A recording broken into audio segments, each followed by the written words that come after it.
So ಮತ್ತೊಮ್ಮೆ ನಿಮಗೆಲ್ಲ ಈ ಒಂದು ಆನ್ಲೈನ್ ಕ್ಲಾಸ್ಗೆ ಸ್ವಾಗತ ಕೋರ್ತೇನೆ. Good evening to one and all. ಇವತ್ತು ನಾವು ಹರಪ್ಪ ಸಂಸ್ಕೃತಿಯ ಅವರ ಆರ್ಥಿಕ ಸ್ಥಿತಿಗತಿ ಮತ್ತು ವ್ಯಾಪಾರ ಸಂಬಂಧಗಳ ಬಗ್ಗೆ ಅರ್ಥ ಮಾಡಿಕೊಳ್ಳೋ ಪ್ರಯತ್ನವನ್ನು ನಾವು ಮಾಡೋಣ. ನಾನು ಅವರ ಆರ್ಥಿಕ ಸ್ಥಿತಿಗತಿ ಮತ್ತು ವ್ಯಾಪಾರ ಸಂಬಂಧಗಳನ್ನು ನಿಮ್ಮ ಮುಂದೆ ಇಡುವ ಪ್ರಯತ್ನವನ್ನು ನಾನು ಮಾಡ್ತೇನೆ. ಇವತ್ತಿನ ಕ್ಲಾಸಿಂದ ನೀವು ಅವರ ಆರ್ಥಿಕ ಸ್ಥಿತಿಗತಿಯನ್ನು ಅರ್ಥ ಮಾಡಿಕೊಳ್ತೀರಾ.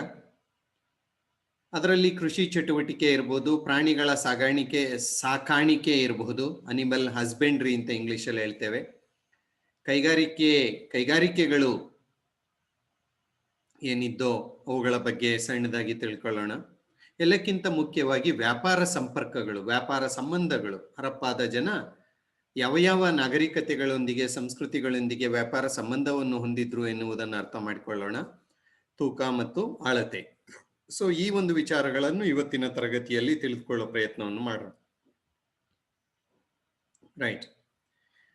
ಹರಪ್ಪ ನಾಗರಿಕತೆಯ ಒಂದು ಅವಶೇಷಗಳನ್ನು ನಾವು ನೋಡಿದರೆ ನಿಮ್ಗೆ ಈಗಾಗಲೇ ಗೊತ್ತಿದೆ, ಹರಪ್ಪ ನಾಗರಿಕತೆ ನಗರ ಸಂಸ್ಕೃತಿಯಾಗಿತ್ತು. ನಗರಗಳಲ್ಲಿ ಜೀವನವನ್ನು ಅವರು ಮಾಡ್ತಾ ಇದ್ರು.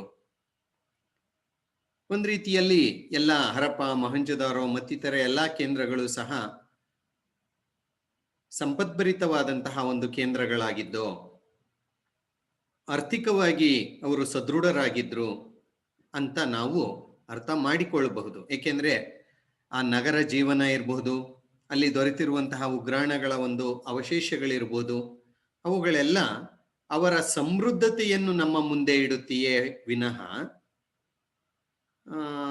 ಅವನೇನು ಆರ್ಥಿಕವಾಗಿ ಸದೃಢರಾಗಿರ್ಲಿಲ್ಲ ಅನ್ನುವ ಚಿತ್ರಣವನ್ನು ನಮಗೆ ಕೊಡಲ್ಲ. ಅವರು ಸದೃಢರಾಗಿದ್ರು, ಆರ್ಥಿಕವಾಗಿ ಸಮೃದ್ಧರಾಗಿದ್ರು ಅಂತಾನೆ ನಮಗೆ ಅದರಿಂದ ಒಂದು ವಿಚಾರ ಅನ್ನೋದು ಆ ಅವಶೇಷಗಳಿಂದ ನಮಗೆ ತಿಳಿದು ಬರುತ್ತೆ. ಪ್ರಮುಖವಾಗಿ ಅವರ ಒಂದು ಆರ್ಥಿಕ ಸ್ಥಿತಿಗತಿಯನ್ನು ನಾವು ಅರ್ಥ ಮಾಡ್ಕೊಳ್ಳೋಕೆ ಅಲ್ಲಿ ದೊರೆತಿರುವಂತಹ ಒಂದು ವಸ್ತುಗಳೇ, ಅವಶೇಷಗಳೇ ಮೂಲ ಒಂದು ಆಧಾರಗಳು. ಮುದ್ರೆಗಳಿರಬಹುದು, ಪ್ರಾಣಿಗಳ ಒಂದು ಚಿತ್ರಗಳಿರಬಹುದು, ಕೃಷಿಯ ಒಂದು ಉಪಕರಣಗಳಿರಬಹುದು, ಮುದ್ರೆಗಳು, ವ್ಯಾಪಾರಕ್ಕೆ ಸಂಬಂಧಿಸಿದಂತಹ ಮುದ್ರೆಗಳಿರ್ಬೋದು. ಈ ವಸ್ತುಗಳ ಆಧಾರದ ಮೇಲೆ ಮತ್ತು ನಮ್ಮ ಮುದ್ರೆಗಳು ಬೇರೆ ನಾಗರಿಕತೆಯಲ್ಲಿ ದೊರಕಿರೋದಿರ್ಬೋದು, ಅಥವಾ ಬೇರೆ ನಾಗರಿಕತೆಯ ಮುದ್ರೆಗಳು ಹರಪ್ಪಾದಲ್ಲಿ ದೊರಕಿರೋದಿರಬಹುದು. ಸೊ ಇವುಗಳನ್ನೆಲ್ಲ ಇಟ್ಕೊಂಡು ನಾವು ಅವರ ಆರ್ಥಿಕತೆ ಮತ್ತು ವ್ಯಾಪಾರ ವಾಣಿಜ್ಯ ಸಂಬಂಧಗಳನ್ನು ಅರ್ಥ ಮಾಡಿಕೊಳ್ಳಲು ಸಾಧ್ಯವಾಗುತ್ತೆ. ಹರಪ್ಪಾದ ಜನ ಕೃಷಿ, ಪ್ರಾಣಿಗಳ ಸಾಕಾಣಿಕೆ, ಕೈಗಾರಿಕೆ, ವ್ಯಾಪಾರ ಇವು ಅವರ ಆರ್ಥಿಕತೆಯ ಎಲ್ಲ ಒಟ್ಟು ವಿಚಾರಗಳು. ಕೃಷಿಯೇ ಅವರ ಮುಖ್ಯ ಕಸುಬಾಗಿತ್ತು, ಕೃಷಿಯೇ ಅವರ ಮುಖ್ಯ ಉದ್ಯೋಗವಾಗಿತ್ತು, ಕೃಷಿಯೇ ಅವರ ಜೀವನಾಡಿಯಾಗಿತ್ತು. ಏಕೆಂದ್ರೆ ಬಹುತೇಕ ಹರಪ್ಪ ನಾಗರಿಕತೆಯ ಬಹುತೇಕ ಕೇಂದ್ರಗಳೆಲ್ಲ ಸಿಂಧೂ ನದಿ ಮತ್ತು ಅದರ ಉಪನದಿಗಳಲ್ಲಿ ಸೇರಿದಾವೆ. ಮುಖ್ಯ ಕೇಂದ್ರಗಳಾದರೂ ಸಹ ಇನ್ನು ಬೇರೆ ಬೇರೆ ಕಡೆ ಇದ್ದಾವೆ, ಆದರೆ ಮುಖ್ಯ ಕೇಂದ್ರಗಳು ಅಂತ ನಾವೇನು ಹೇಳ್ತೀವಿ, ಹರಪ್ಪ, ಮೊಹಂಜೊದಾರೋ, ಲೋಥಾಲ್, ಕಲಿಬಂಗನ್ ಇವೆಲ್ಲ ಏನಿದಾವೆ ಅವೆಲ್ಲ ಈ ನದಿ ಪಾತ್ರಗಳಲ್ಲಿಯೇ ಇರುವಂತಹ ಕೇಂದ್ರಗಳು. ಹಾಗಾಗಿ ನದಿಯ ನೀರು, ನದಿಯಿಂದ ಸಿಗುವಂತಹ ಮೆಕ್ಕಲು ಮಣ್ಣು ಅವರಿಗೆ ಕೃಷಿಗೆ ತುಂಬಾ ಯೋಗ್ಯವಾಗಿತ್ತು. ಹಾಗಾಗಿ ಕೃಷಿಯೇ ಅವರ ಮುಖ್ಯ ಉದ್ಯೋಗವಾಗಿತ್ತು. ಭೂಮಿ ಸಾಕಷ್ಟು ಫಲವತ್ತತೆಯಿಂದ ಕೂಡಿತ್ತು ಮತ್ತು ಉತ್ಪನ್ನವೂ ಸಹ ಹೆಚ್ಚು, ಧಾನ್ಯಗಳ ಉತ್ಪತ್ತಿಯೂ ಸಹ ಹೆಚ್ಚು ಆಗ್ತಾ ಇತ್ತು. ಹಾಗಾಗಿ ಕೃಷಿ ಅವರ ಒಂದು ಮೂಲ ಉದ್ಯೋಗವಾಗಿತ್ತು ಎನ್ನುವುದರಲ್ಲಿ ಎರಡು ಮಾತಿಲ್ಲ. ಕೃಷಿಯ ಮುಖ್ಯ ಉತ್ಪನ್ನಗಳು, ಏನ್ ಬೆಳೆ ಬೆಳೀತಾ ಇದ್ರು, ಕೃಷಿ ಮಾಡ್ತಾ ಇದ್ರು ಸರಿ, ಏನ್ ಬೆಳೆ ಬೆಳೀತಾ ಇದ್ರು ಅಂತ ನಾವು ನೋಡ್ತಾ ಹೋದ್ರೆ ಗೋಧಿ, ಬಾರ್ಲಿ, ಅಕ್ಕಿ, ಹತ್ತಿ, ಖರ್ಜೂರ, ನವಣೆ, ಎಳ್ಳು, ಸಾಸಿವೆ, ದ್ವಿದಳ ಧಾನ್ಯಗಳು, ಬೇಳೆಕಾಳುಗಳು, ದ್ವಿದಳ ಧಾನ್ಯಗಳು ಇವುಗಳನ್ನೆಲ್ಲ ಅವರು ಬೆಳೀತಾ ಇದ್ರು. ಹರಪ್ಪ, ನಾನಾಗಲೇ ಹೇಳಿದಂತೆ ಈ ಹರಪ್ಪ ನಾಗರಿಕತೆಯ ಒಂದು ಭೂಮಿ ಫಲವತ್ತಾಗಿತ್ತು, ಕೃಷಿಗೆ ಯೋಗ್ಯವಾಗಿತ್ತು. ನೇಗಿಲುಗಳನ್ನು ಬಳಸಿ ಉಳುಮೆಯನ್ನು ಮಾಡ್ತಾ ಇದ್ರು. ಅವರು ಬಳಸ್ತಿದ್ದಂತಹ ಈ ಒಂದು ಸಿಕ್ಕಲ್ ಅಂತೀವಲ್ಲ, ಗುದ್ಲಿ, ಆ ಒಂದು ಗುದಲಿಯ ಅವಶೇಷವೂ ಸಹ ನಮಗೆ ಸಿಕ್ಕಿದೆ. ಬಹುಶಃ ಅವರು ಹೆಚ್ಚಿನ ಪ್ರಮಾಣದಲ್ಲಿ ಆಹಾರ ಧಾನ್ಯಗಳನ್ನು ಬೆಳೀತಾ ಇದ್ರು. ಹಾಗಾಗಿ ಹೆಚ್ಚಿನ ಪ್ರಮಾಣದ ಆಹಾರ ಧಾನ್ಯಗಳನ್ನು ಸಂಗ್ರಹಣೆ ಮಾಡುವ ಸಲುವಾಗಿ ಉಗ್ರಾಣಗಳ ವ್ಯವಸ್ಥೆಯನ್ನು ಹೊಂದಿದ್ರು ಅಂತ ಹೇಳಿಬಿಟ್ಟು ಅದರ ಅವಶೇಷಗಳು ನಮಗೆ ಸಿಕ್ಕಿದಾವೆ. ನೀವು ಅದರ ಒಂದು ಚಿತ್ರಗಳನ್ನು ಸಹ ನೀವು ನೋಡಿದ್ದೀರಾ. ಸೊ ಯಥೇಚ್ಛವಾಗಿ ಆಹಾರ ಧಾನ್ಯಗಳನ್ನು ಇವರು ಬೆಳೀತಾ ಇದ್ರು ಅಂತ ನಮಗೆ ಅರ್ಥವಾಗುತ್ತೆ. ಈ ಹರಪ್ಪ ನಾಗರಿಕತೆಯ ಜನರ ಜೀವನ ಮಟ್ಟವು ಉತ್ತಮವಾಗಿತ್ತು ಅಂತ ನಮಗೆ ಬಹುತೇಕ ವಿದ್ವಾಂಸರು ಹೇಳ್ತಾರೆ.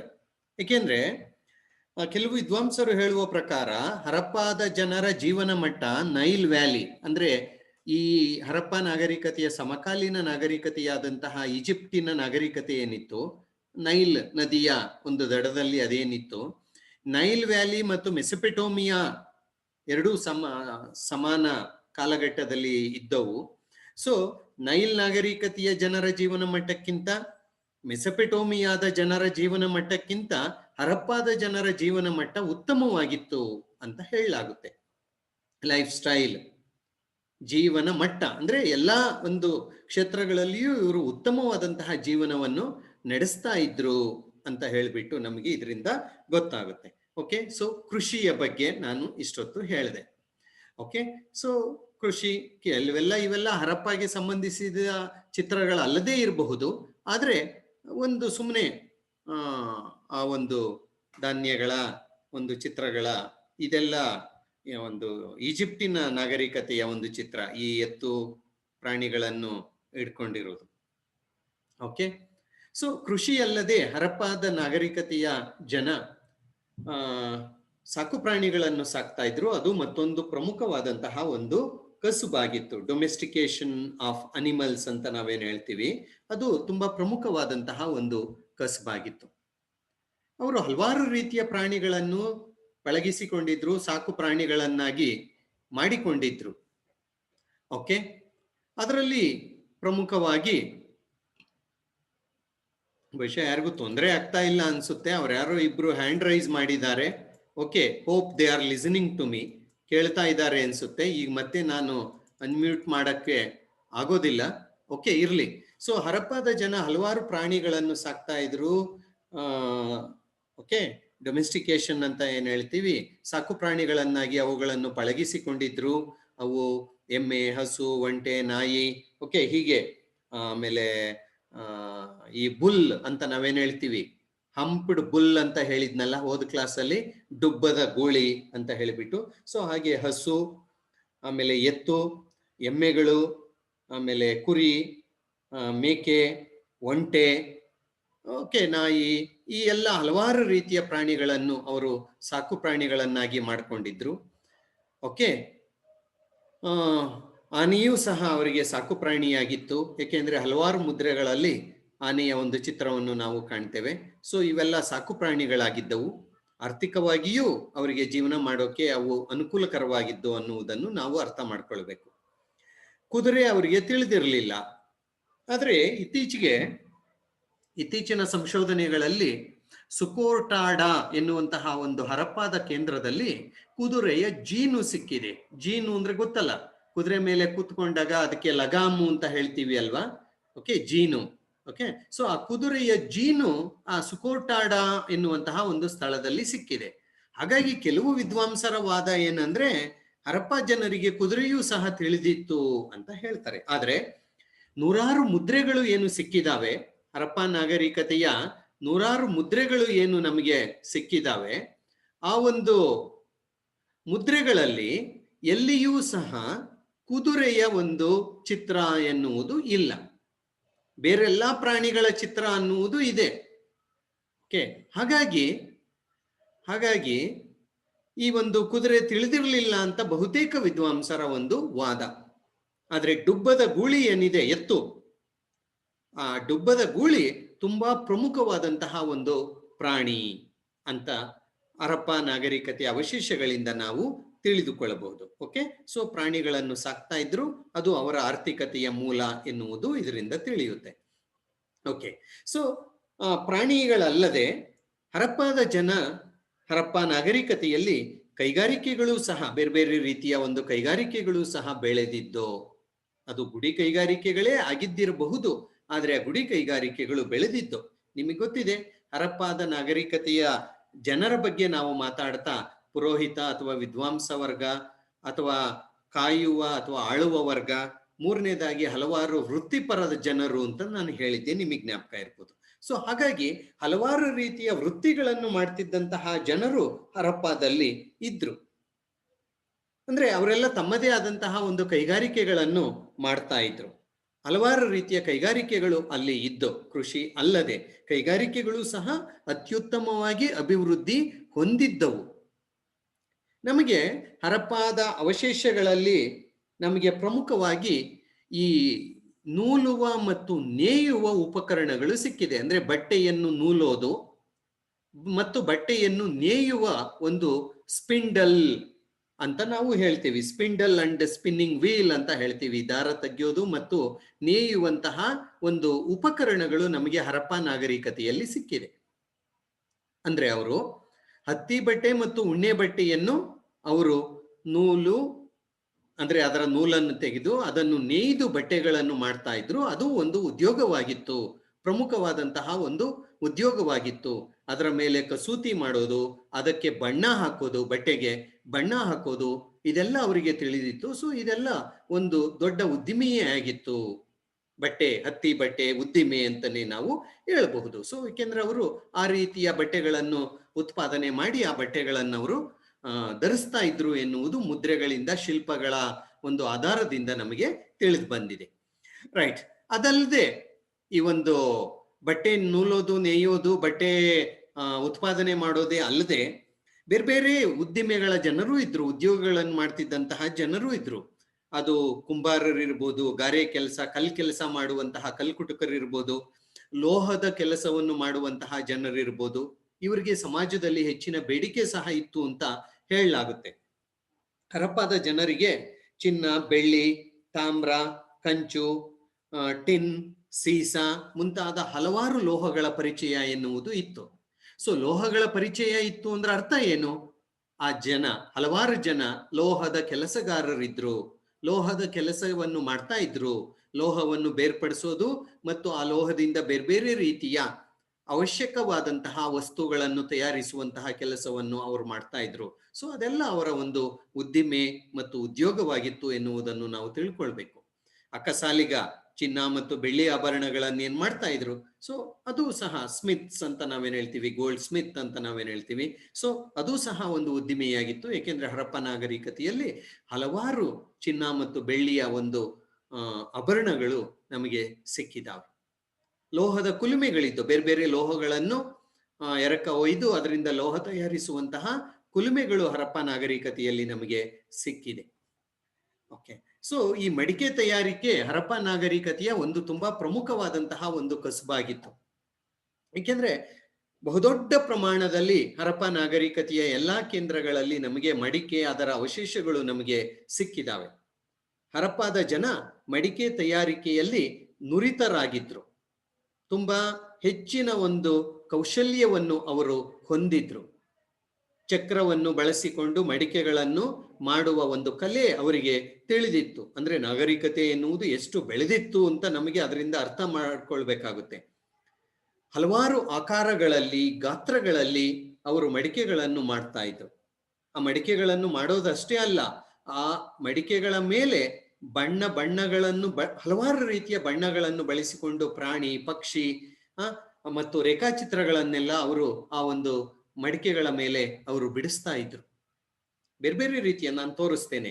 ಓಕೆ. ಹೂ, ಬಳ್ಳಿ, ಪ್ರಾಣಿ, ಪಕ್ಷಿಗಳನ್ನೆಲ್ಲ ಅವುಗಳ ರೇಖಾಚಿತ್ರಗಳನ್ನು ಮಡಿಕೆಗಳ ಮೇಲೆ ಬಿಡಿಸ್ತಾ ಇದ್ರು. ಬೇರೆ ಬೇರೆ ಬಣ್ಣಗಳ ಮಡಿಕೆಗಳನ್ನು ಸಹ ನಾವು ಅಲ್ಲಿ ನಮಗೆ ಅದರ ಅವಶೇಷಗಳು ನಮಗೆ ಸಿಕ್ಕಿದಾವೆ. ಹಾಗಾಗಿ ಮಡಿಕೆ ಉದ್ದಿಮೆ ಬಹುದೊಡ್ಡ ಒಂದು ಉದ್ದಿಮೆಯಾಗಿತ್ತು. ಮಡಿಕೆಗಳನ್ನು ರಫ್ತು ಸಹ ಮಾಡಲಾಗ್ತಾ ಇತ್ತು. ಬೇರೆ ನಾಗರಿಕತೆಗಳಿಗೆ ಅವರು ಮಡಿಕೆಗಳನ್ನು ರಫ್ತು ಸಹ ಮಾಡಲಾಗ್ತಾ ಇತ್ತು. ಹಾಗಾಗಿ ಇವರು ಮಡಿಕೆ ಮಾಡುವುದರಲ್ಲಿ ತುಂಬಾ ಉತ್ತಮ ಕೌಶಲ್ಯವನ್ನು ಹೊಂದಿದ್ರು. ಆರ್ಟ್ಸ್ಮನ್ಶಿಪ್ ಆರ್ ಕ್ರಾಫ್ಟ್ಮನ್ಶಿಪ್ ಅಂತ ನಾವೇನು ಹೇಳ್ತೀವಿ, ಅದು ಮಡಿಕೆ ಮಾಡುವುದರಲ್ಲಿ ಅವರು ತುಂಬಾ ಜಾಣ್ಮೆಯನ್ನು ಪ್ರದರ್ಶಿಸಿದ್ದಾರೆ ಅಂತ ನಮಗೆ ಅರ್ಥವಾಗುತ್ತೆ.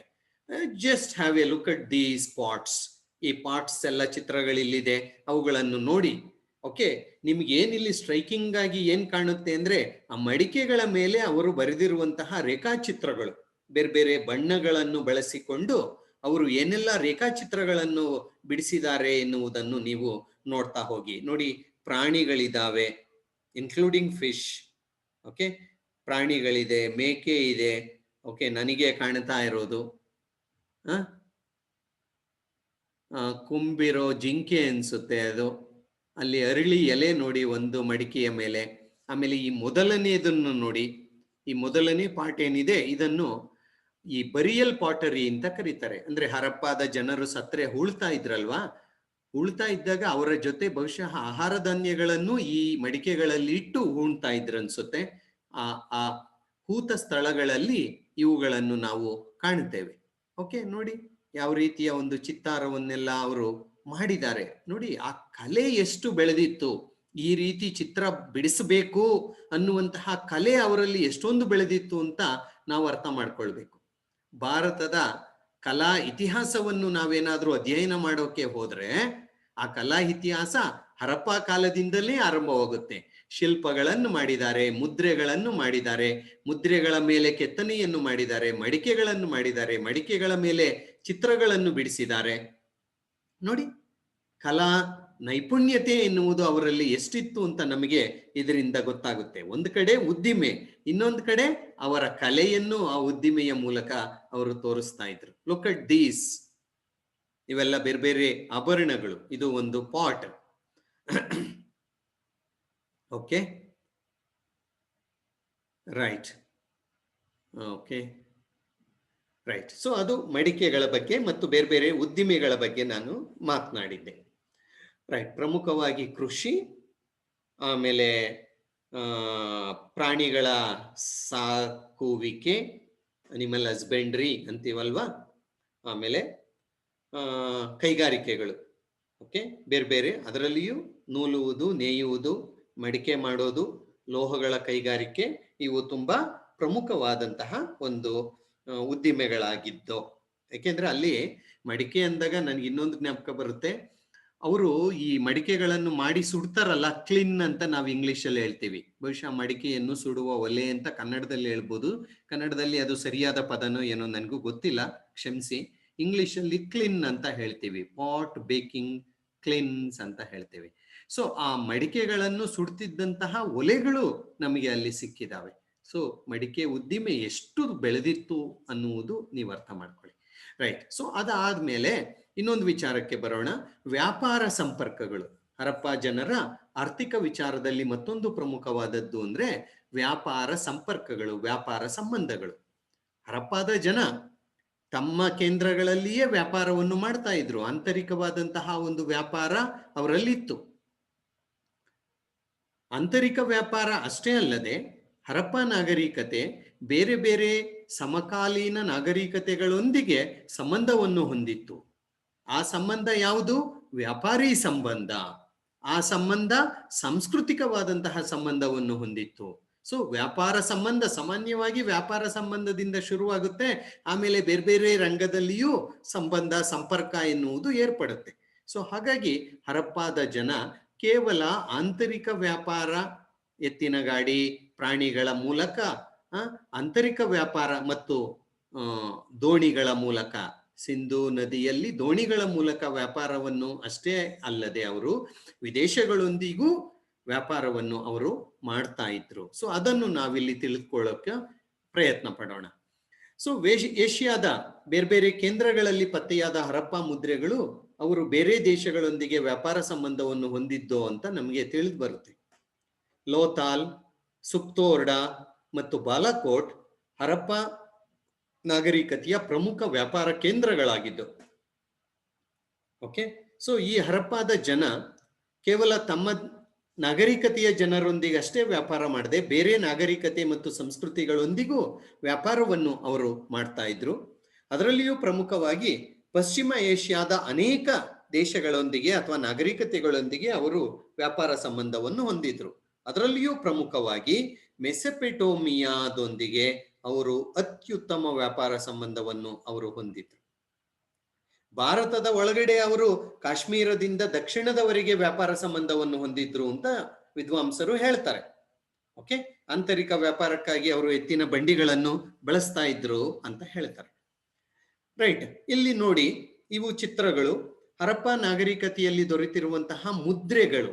ಆ ಮುದ್ರೆಗಳಲ್ಲಿ ನೋಡಿ, ಇದು ಚಿಕ್ಕ ದೋಣಿ ಅಥವಾ ಹಡಗಿನ ಚಿತ್ರ. ದೋಣಿ ಅಥವಾ ಹಡಗಿನ ಚಿತ್ರ ಇದು ಅಷ್ಟೇ. ದೋಣಿ ಅಥವಾ ಪುಟ್ಟ ಹಡಗಿನ ಒಂದು ಚಿತ್ರ. ಆ ಮುದ್ರೆಗಳಲ್ಲಿ ಈ ರೀತಿ ಅವರು ಬರೆದಿದ್ದಾರೆ ನೋಡಿ. ಇದು ಊರುಗೋಲು, ಅಂದ್ರೆ ಹುಟ್ಟಾಕ್ತಾರಲ್ವಾ ದೋಣಿಯನ್ನು ಮುಂದೆ ನಡೆಸೋಕೆ. ಸೊ ಅದು ಹುಟ್ಟಾಕುವಂತಹ ಕೋಲುಗಳಿವು. ಆ ದೋಣಿಯಲ್ಲಿ ಏನೋ ಪಕ್ಷಿಗಳಿದಾವೆ. ಓಕೆ, ಬಾತ್ಕೋಳಿನೋ ಕೋಳಿನೋ ಏನೋ ಪಕ್ಷಿಗಳಿದಾವೆ. ರೈಟ್, ಸೊ ಇದು ಸಹ ಒಂದು ದೋಣಿ. ಓಕೆ, ಈ ಚಿತ್ರ ಈ ಕಡೆ ನೋಡಿ, ವ್ಯಕ್ತಿಗಳು ಈ ಎತ್ತೋ ಎಮ್ಮೆಯನ್ನೋ, ಎತ್ತು ಅನ್ಸುತ್ತೆ, ಎತ್ತನ್ನು ಹಿಡಿದಿರುವಂತಹ ಒಂದು ಚಿತ್ರ ಇದೆ. ಇದು ಹರಪ್ಪ ನಾಗರಿಕತೆಯ ಒಂದು ಮುದ್ರೆ ಅಲ್ಲ, ಆದ್ರೆ ಬೇರೆ ನಾಗರಿಕತೆಯ ಮುದ್ರೆ. ಅಂದ್ರೆ ಹರಪ್ಪದಿಂದ ಈ ಒಂದು ಡುಬ್ಬದ ಗೂಳಿಗಳನ್ನು ಅವರು ತರಿಸಿಕೊಳ್ತಾ ಇದ್ರು ಅನ್ನುವುದನ್ನು ನಿಮಗೆ ತಿಳಿಸೋಕೆ ನಾನು ಈ ಚಿತ್ರವನ್ನು ತೋರಿಸ್ತಾ ಇದ್ದೇನೆ. ಇದು ಇನ್ನೊಂದು ಚಿತ್ರ ನೋಡಿ. ಹರಪ್ಪ ಮುದ್ರೆಯಲ್ಲಿ ದೊರೆತಿರುವಂತಹ ಮೃದು ಕಲ್ಲು, ಮೃದು ಕಲ್ಲಿನ ಮೇಲೆ ಹರಪ್ಪಾದ ಜನರು ಆ ದೋಣಿಯ ಚಿತ್ರವನ್ನು ಬಿಡಿಸಿದ್ದಾರೆ. ಆಗ್ಲೇ ಮುದ್ರೆಯಲ್ಲಿದ್ದದ್ದು ಸೇಮ್ ಹೆಚ್ಚು ಕಡಿಮೆ ಹೀಗೆ ಇತ್ತು. ಇಲ್ಲಿ ನೋಡಿ, ಇಲ್ಲಿ ಊರುಗೋಲ, ಹುಟ್ಟು ಕೋಲು ಅಂತ ನಾವೇನ್ ಹೇಳ್ತೀವಿ, ಓರ್ಸ್ ಅಂತ ಇಂಗ್ಲಿಷಲ್ಲಿ ಕರಿತೀವಿ ನೋಡಿ. ಆ ಚಿತ್ರ ಇಲ್ಲಿದೆ. ಇದು ಮೇಲೆ ಬಹುಶಃ ಬಿಸಿಲು ಅದನ್ನೆಲ್ಲ ತಡೆಯೋಕೆ ಅವರು ಮಾಡಿದ್ದಂತಹ ಒಂದು ಇದಿರಬಹುದು. ಸೊ ಇದು ಆ ಒಂದು ದೋಣಿಯ ಒಂದು ಚಿತ್ರ. ಸೊ ಅವರಿಗೆ ನದಿಗಳಲ್ಲಿಯೋ ಅಥವಾ ಸಮುದ್ರದಲ್ಲಿಯೋ ದೋಣಿಗಳ ಮೂಲಕ ಪ್ರಯಾಣ ಮಾಡುವ ಒಂದು ಜ್ಞಾನ ಅವರಿಗೆ ಇತ್ತು ಅಂತ ನಮಗೆ ಇದರಿಂದ ಅರ್ಥವಾಗುತ್ತೆ.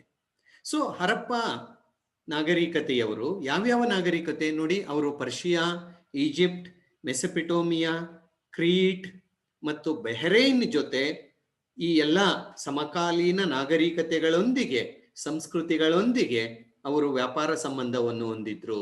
ಪರ್ಷಿಯಾ, ಈಜಿಪ್ಟ್, ಮೆಸೊಪೊಟೇಮಿಯಾ, ಕ್ರೀಟ್, ಬಹ್ರೈನ್ ಮುಂತಾದ ನಾಗರಿಕತೆಗಳೊಂದಿಗೆ ವ್ಯಾಪಾರವನ್ನು ಹೊಂದಿದ್ರು.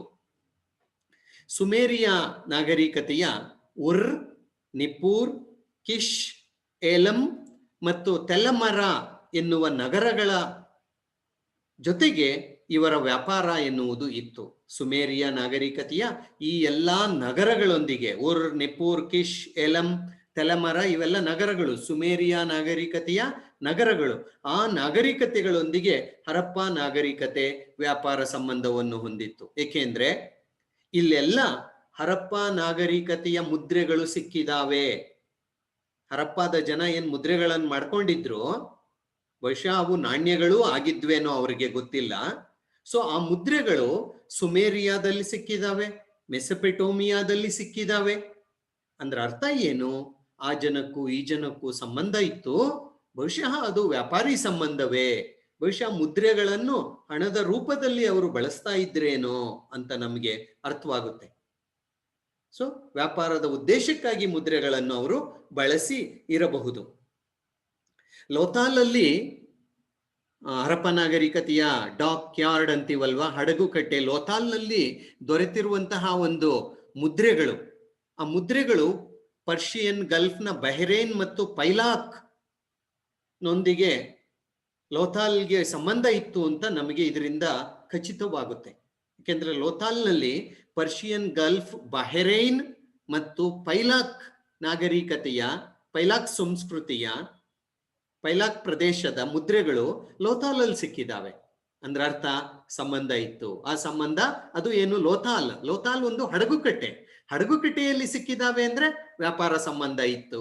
ಹಡಗುಗಳ ಮೂಲಕ ಅವರು ವ್ಯಾಪಾರವನ್ನು ಮಾಡ್ತಾ ಇದ್ರು ಅನ್ನುವುದು ನಮಗೆ ಗೊತ್ತಾಗುತ್ತೆ. ಮೆಸೊಪೊಟೇಮಿಯಾದ ದಾಖಲೆಗಳಲ್ಲಿ, ಮೆಸೊಪೊಟೇಮಿಯಾ ನಾಗರಿಕತೆ ಏನಿತ್ತು ಅದರ ದಾಖಲೆಗಳಲ್ಲಿ ಮೆಲುಹಾ ಎನ್ನುವ ಪದವನ್ನು ಪದೇ ಪದೇ ಬಳಸಿದ್ದಾರೆ. ಮೆಲುಹಾ, ಮೆಲುಹಾ ಅಂದ್ರೆ ಸಿಂಧೂ ನಾಗರಿಕತೆ ಅಂತ ಅರ್ಥ, ಹರಪ್ಪ ನಾಗರಿಕತೆ ಅಂತ ಅರ್ಥ. ಸೊ ಇದರಿಂದ ನಮ್ಗೇನು ಗೊತ್ತಾಗುತ್ತೆ? ಮೆಸೊಪೊಟೇಮಿಯಾ ಮತ್ತು ಹರಪ್ಪ ನಾಗರಿಕತೆಯೊಂದಿಗೆ ಅತ್ಯುತ್ತಮವಾದಂತಹ ಒಂದು ವ್ಯಾಪಾರ ಸಂಬಂಧ ಎನ್ನುವುದು ಇತ್ತು. ನೋಡಿ, ಇವೆಲ್ಲ ಹರಪ್ಪಾದ ಮುದ್ರೆಗಳು. ಆದ್ರೆ ಇವು ಮೆಸೊಪೊಟೇಮಿಯಾದಲ್ಲಿ, ಸುಮೇರಿಯಾದಲ್ಲಿ ನಮಗೆ ಸಿಕ್ಕಿದಾವೆ. ಇವು ಹರಪ್ಪಾದಲ್ಲಿ ಸಿಕ್ಕಿರೋ ಮುದ್ರೆಗಳಲ್ಲ, ಆದ್ರೆ ಹರಪ್ಪ ನಾಗರಿಕತೆಯ ಮುದ್ರೆಗಳು. ಇವೆ ಸುಮೇರಿಯಾ ಮತ್ತು ಮೆಸೊಪೊಟೇಮಿಯಾದಲ್ಲಿ ದೊರೆತಿರುವಂತಹ ಮುದ್ರೆಗಳು. ಅಂದ್ರೆ ಅರ್ಥ ವ್ಯಾಪಾರ ವಾಣಿಜ್ಯ ಸಂಬಂಧ ಇತ್ತು ಅಂತ. ಓಕೆ, ದೆನ್ ಹಾಗಾದ್ರೆ ಏನು ವ್ಯಾಪಾರ ಮಾಡ್ತಾ ಇದ್ರು ಸರ್? ವ್ಯಾಪಾರ ಸಂಬಂಧ ಇತ್ತು, ದಟ್ ಈಸ್ ಎಸ್ಟಾಬ್ಲಿಷ್ಡ್, ಅದರಲ್ಲಿ ಏನು ಎರಡು ಮಾತಿಲ್ಲ. ಹಾಗಾದ್ರೆ ಏನ್ ಮಾಡ್ತಿದ್ರು ಸರ್? ಹರಪ್ಪಾದ ಜನ ದಂತ, ಆನೆಯ ದಂತ, ಹಲ್ಲು ಗೊತ್ತಲ್ಲ, ಆನೆಯಲ್ಲಿ ಎಷ್ಟು ಉದ್ದ ಇರುತ್ತೆ, ದಂತ, ತಾಮ್ರ, ಮುತ್ತುಗಳು, ಹತ್ತಿ, ಮಡಿಕೆಗಳು, ಎಣ್ಣೆ ಬೀಜಗಳನ್ನು ರಫ್ತು ಮಾಡ್ತಾ ಇದ್ರು. ಸೊ ಇವೆಲ್ಲ ಅವರು ರಫ್ತು ಮಾಡ್ತಿದ್ದಂತಹ ವಸ್ತುಗಳು. ಆಮದನ್ನ ಏನ್ ಮಾಡ್ತಾ ಇದ್ರು? ವಜ್ರಗಳು, ಬೆಲೆ ಬಾಳುವ ಕಲ್ಲುಗಳು, ಮುತ್ತುಗಳು, ಬೆಳ್ಳಿ, ತಾಮ್ರ, ಸೀಸ, ಚಿನ್ನ ಮತ್ತು ಅಮೂಲ್ಯವಾದ ಕಲ್ಲುಗಳು ಅಥವಾ ಬೆಲೆ ಬಾಳುವ ಕಲ್ಲುಗಳನ್ನು ಅವರು ಆಮದು ಮಾಡಿಕೊಳ್ತಾ ಇದ್ರು. ಇನ್ನೊಂದು ವಾದದ ಪ್ರಕಾರ ಹರಪ್ಪಾದ ಜನ ಕೋಲಾರದ ಚಿನ್ನದ ಗಣಿಯಿಂದ ಚಿನ್ನವನ್ನು ಪಡೆದುಕೊಳ್ತಾ ಇದ್ರು ಅಂತನೂ ಹೇಳ್ತಾರೆ. ಇರ್ಲಿ.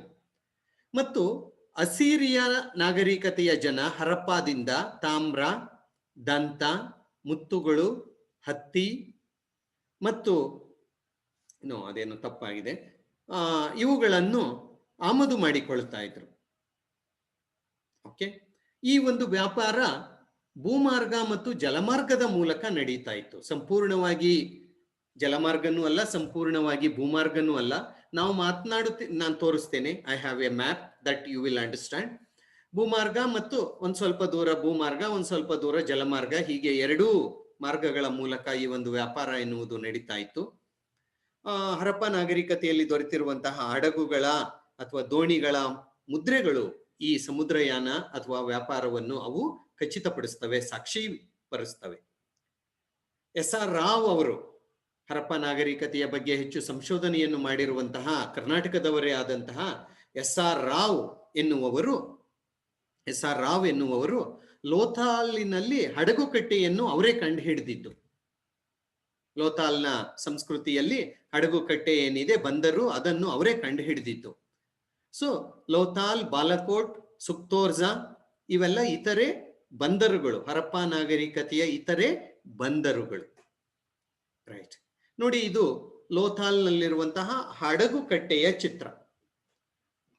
ಇವೆಲ್ಲ ಹರಪ್ಪ ನಾಗರಿಕತೆಯ ಕಟ್ಟಡ. ಓಕೆ, ಈ ಹಡಗುಗಳು ಬಂದು ಇಲ್ಲಿ ನಿಲ್ಲೋಕೆ ಜಾಗ ಮಾಡಿರೋದು ಇದು. ನೋಡಿ, ಇದು ಅಷ್ಟೇ ಲೋಥಾಲ್ನ ಆ ಹಡಗುಕಟ್ಟೆಯ ಒಂದು ಚಿತ್ರ. ಇಲ್ಲೆಲ್ಲ ನೀರಿರೋದು. ಓಕೆ, ಈಗ ನೀರಿಲ್ಲ ಅಷ್ಟೇ. ಇದು ಮತ್ತೊಂದು ಚಿತ್ರ, ಆ ಮೊದಲು ತೋರಿಸಿದ್ನಲ್ಲ ಅದೇ ಚಿತ್ರ. ಸೊ ಹೀಗೆ ಸಮುದ್ರದ ಕಡೆಯಿಂದ ಬಂದು ಇಲ್ಲಿ ಆ ಒಂದು ಹಡಗುಗಳು ನಿಲ್ತಿದ್ದಂತಹ ಚಿತ್ರ. ಇದೆಲ್ಲ ಕಟ್ಟಡಗಳು. ಓಕೆ, ಸೊ ಇದು ಲೋಥಾಲ್ನ ಹಡಗುಕಟ್ಟೆಯ ಚಿತ್ರ. ಓಕೆ, ಇಲ್ಲಿ ನೋಡಿ, ಇದು ನಾನು ಸುಮ್ಮನೆ ನಿಮ್ಗೆ ಅರ್ಥವಾಗಲಿ ಅಂತ ನಾನು ಹಾಕಿರೋದಷ್ಟೇ. ಈ ಒಂದು ಪರ್ಷಿಯಾ, ಮೆಸೊಪೊಟೇಮಿಯಾ, ಈಜಿಪ್ಟ್, ನೋಡಿ ಈಜಿಪ್ಟ್ ನಾಗರಿಕತೆ, ಈಜಿಪ್ಟ್ ಇಲ್ಲಿ ಬರುತ್ತೆ. ಓಕೆ, ಬೆಹ್ರೈನ್, ಅದೆಲ್ಲ ನಾನು ಹೇಳಿದೆ ಅಲ್ಲ, ಅವೆಲ್ಲ ಈ ಪ್ರದೇಶದಲ್ಲಿ ಬರುತ್ತೆ.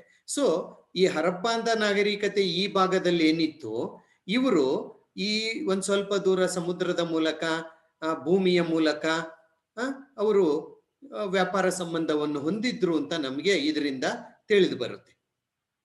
ರೈಟ್, ಈಜಿಪ್ಟ್ ನೋಡಿ ಇಲ್ಲಿದೆ, ಈಜಿಪ್ಟ್ ಇಲ್ಲಿದೆ, ಆಫ್ರಿಕಾ ಖಂಡ ಇದು, ಅದರ ಉತ್ತರದ ಭಾಗ ಈಜಿಪ್ಟ್, ನೈಲ್ ನದಿಯ ನಾಗರಿಕತೆ ಇದ್ದದ್ದು.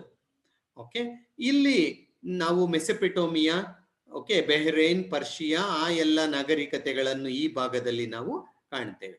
ರೈಟ್, ಸೊ ವ್ಯಾಪಾರ ಸಂಬಂಧವಲ್ಲದೆ ತೂಕ ಮತ್ತು ಅಳತೆ ಬಂದ್ರೆ ಹರಪ್ಪಾದ ಜನ ತೂಕ ಮತ್ತು ಅಳತೆಯ ಬಗ್ಗೆಯೂ ಸಹ ತಿಳ್ಕೊಂಡಿದ್ರು. They had fair knowledge about weights and measures. ತೂಕ, ಈಗ ನಾವು ತೂಕ ಮಾಡ್ತೀವಲ್ವಾ, ತೂಕದ ಬಟ್ಟುಗಳನ್ನು ಇಟ್ಕೊಂಡು ಅಂಗಡಿಗೆ ಹೋದ್ರೆ ನಿಮ್ಗೆ ಈಗೆಲ್ಲ ಬಿಡಿ ಎಲೆಕ್ಟ್ರಿಕ್ ಸ್ಕೇಲ್ಗಳು ಬಂದ್ಬಿಟ್ಟಿದೆ, ವಿದ್ಯುತ್ ಇದರಿಂದ ಆಪರೇಟ್ ಆಗುವಂತಹ ಸ್ಕೇಲ್ಗಳು, ಡಿಜಿಟಲ್ ಸ್ಕೇಲ್ಗಳು ಬಂದ್ಬಿಟ್ಟಿದಾವೆ. ಆದ್ರೆ ಆಗ ಹರಪ್ಪಾದ ಜನ ತೂಕದ ಬಟ್ಟುಗಳನ್ನು ಅವರು ಹೊಂದಿದ್ರು. ಓಕೆ, ಹರಪ್ಪ ಮತ್ತು ಮೊಹಂಜೊದಾರೋವಿನಲ್ಲಿ ಕಲ್ಲಿನಲ್ಲಿ ಮಾಡಿದ ತೂಕದ ಬಟ್ಟುಗಳನ್ನು ಸಂಶೋಧನೆ ಮಾಡಲಾಗಿದೆ. ಸೊ ತುಂಬಾ ದೊಡ್ಡ ತೂಕದ ಬಟ್ಟು ಅಂದ್ರೆ 8750 ಗ್ರಾಮ್, ಅಂದ್ರೆ ಹೆಚ್ಚು ಕಡಿಮೆ 8.25 kg ತೂಕ ಇರುವಂತಹ ಒಂದು ಕಲ್ಲು ದೊಡ್ಡದು ಅಂದ್ರೆ. ಚಿಕ್ಕದು ಅಂದ್ರೆ 13 ಗ್ರಾಮ್ ಇರೋದು. ಸೊ ಈ ಇನ್ನು ಮಧ್ಯ ಬೇರೆ ಬೇರೆ ತೂಕದ ಕಲ್ಲುಗಳಿದಾವೆ. ದೊಡ್ಡದಂದ್ರೆ ಇದು, ಚಿಕ್ಕದಂದ್ರೆ ಇದು. ಸೊ ಗ್ರಾಮ್ನ ತೂಕದ ಕಲ್ಲುಗಳ ಒಂದು ಬಟ್ಟುಗಳು ನಮಗೆ ಸಿಕ್ಕಿದಾವೆ. ಕಂಚಿನ ತಕ್ಕಡಿ ಸಿಕ್ಕಿದೆ, ಕಂಚಿನಲ್ಲಿ ಮಾಡಿದಂತಹ ತಕ್ಕಡಿ ಸಿಕ್ಕಿದೆ, ಮತ್ತು ಕಂಚಿನ ಅಳತೆ ಪಟ್ಟಿ ಸಿಕ್ಕಿದೆ. ಅಂದ್ರೆ ನಾವು ಮೀಟರ್ ಕಡ್ಡಿ ಅಂತ ಹೇಳ್ತೀವಲ್ವಾ, ಅಳತೆ ಮಾಡೋಕೆ ಬಳಸ್ತೀವಲ್ವಾ ಸ್ಕೇಲು, ಆ ತರ ಕಂಚಿನಲ್ಲಿ ಮಾಡಿರುವಂತಹ ಒಂದು ಅಳತೆ ಪಟ್ಟಿಯೂ ಸಹ ನಮಗೆ ಸಿಕ್ಕಿದೆ. ಸೊ ಈ ತೂಕದ ಬಟ್ಟುಗಳು ಹರಪ್ಪ ನಾಗರಿಕತೆಯಲ್ಲಿ ದೊರೆತಿರುವಂತಹ ಒಂದು ತೂಕದ ಬಟ್ಟುಗಳು, ತಕ್ಕಡಿಯಲ್ಲಿ ತೂಕ ಮಾಡುವ ಸಲುವಾಗಿ. ಮತ್ತು ಈ ಜನರಿಗೆ ದಶಮಾಂಶ ಪದ್ಧತಿ, ಡೆಸಿಮಲ್ ಸಿಸ್ಟಮ್ ಅಂತ ನಾವೇನು ಹೇಳ್ತೀವಲ್ವಾ, ದಶಮಾಂಶ ಪದ್ಧತಿಯೂ ಸಹ ಇವರಿಗೆ ತಿಳಿದಿತ್ತು ಅಂತ ನಮಗೆ ಗೊತ್ತಾಗುತ್ತೆ. ಸೊ ಇದು ದಶಮಾಂಶ ಪದ್ಧತಿಯನ್ನು ಅವ್ರು ಹೇಗೆ ಬಳಸ್ತಾ ಇದ್ರು ಎನ್ನುವುದಕ್ಕೆ ಇವೆಲ್ಲ ಮುದ್ರೆಗಳಲ್ಲಿ ಇರುವಂತಹ ಸಂಕೇತಗಳು. ಹೀಗಂದ್ರೆ 1, ಹೀಗಂದ್ರೆ 2, 3, 4, 5, 6, 7 ಹಾಗೆ ಇದೆ, ಇವತ್ತಿಗೂ ಹಂಗೆ ಇದೆ, 8, 9 ಹೀಗೆ ಅವರು ದಶಮಾಂಶ ಪದ್ಧತಿಯನ್ನು ಬಳಸೋಕೆ ಈ ಸಂಕೇತಗಳನ್ನು ಅವರು ಬಳಸ್ತಾ ಇದ್ರು ಅಂತ ನಮಗೆ ಗೊತ್ತಾಗುತ್ತೆ. ರೈಟ್. ಸೊ ಇದರಿಂದ ಇಷ್ಟೊತ್ತು ನಾನು ಏನ್ ಮಾತಾಡಿದೆ, ಇದರಿಂದ ನಿಮ್ಗೆ ಏನ್ ಅರ್ಥವಾಗಿರ್ಬೇಕು ಅಂದ್ರೆ ಅವರ ಆರ್ಥಿಕ ಸ್ಥಿತಿಗತಿ, ಆರ್ಥಿಕ ಚಟುವಟಿಕೆಗಳು, ಅದರಲ್ಲಿಯೂ ಕೃಷಿ, ಪ್ರಾಣಿ ಸಾಕಾಣಿಕೆ, ಕೈಗಾರಿಕೆಗಳು ಮತ್ತು ವ್ಯಾಪಾರ ವಾಣಿಜ್ಯ ಸಂಬಂಧ. ಆಂತರಿಕ ವ್ಯಾಪಾರ ಇರ್ಬೋದು, ವಿದೇಶಿ ವ್ಯಾಪಾರ ಇರ್ಬೋದು. ಯಾವ ವಸ್ತುಗಳನ್ನು ರಫ್ತು ಮಾಡ್ತಾ ಇದ್ರು, ಯಾವ ವಸ್ತುಗಳನ್ನು ಆಮದು ಮಾಡಿಕೊಳ್ತಾ ಇದ್ರು ಅಂತ ನಮಗೆ ಇದರಿಂದ ಗೊತ್ತಾಗುತ್ತೆ. ರೈಟ್. ಮತ್ತು ತೂಕ ಮತ್ತು ಅಳತೆ. ಸೊ ಇಷ್ಟು ವಿಚಾರಗಳನ್ನು ನಾವು ಈ ಒಂದು ತರಗತಿಯಲ್ಲಿ ಡಿಸ್ಕಸ್ ಮಾಡೋದು. ಓಕೆ, ಸೊ ನಾನು ಇಲ್ಲಿಗೆ ನಿಲ್ಲಿಸ್ತೀನಿ. ಓಕೆ, ಈಗ ನಿಮ್ಮನ್ನೆಲ್ಲ ಅನ್ಮ್ಯೂಟ್ ಮಾಡ್ತೇನೆ. ಪ್ಲೀಸ್ ಗಲಾಟೆ ಮಾಡಬೇಡಿ. ಗಲಾಟೆ ಆಗ್ತಾ ಇದ್ರೆ ನಿಮ್ಮ ಅಕ್ಕಪಕ್ಕ ನೀವೇ ಮ್ಯೂಟ್ ಮಾಡ್ಕೊಂಬಿಡಿ. ಈಗ ನನ್ನ ಜೊತೆ ನೀವು ಮಾತನಾಡಿ. ಓಕೆ, ನೋಡಿ ಶಬ್ದ ಎಲ್ಲ ಆಗ್ತಾ ಇದೆ, ಅವರೆಲ್ಲ ಮ್ಯೂಟ್ ಮಾಡ್ಕೊಳ್ಳಿ. ಬೇರೆಯವ್ರಿಗೆ ತೊಂದರೆ ಆಗುತ್ತೆ, ಹಾಗಾಗಿ ಶಬ್ದ ಆಗೋ ಕಡೆ ಮ್ಯೂಟ್ ಮಾಡ್ಕೊಳ್ಳಿ. ಓಕೆ, ಸೊ ನಾನು ಅವರ ಆರ್ಥಿಕ ವಿಚಾರಗಳನ್ನು ಇಟ್ಕೊಂಡು ಇವತ್ತು ನಾನು ನಿಮ್ ಜೊತೆ ಕೆಲವು ವಿಚಾರಗಳನ್ನು ಹಂಚಿಕೊಂಡೆ. ಯಾರು ಅದು?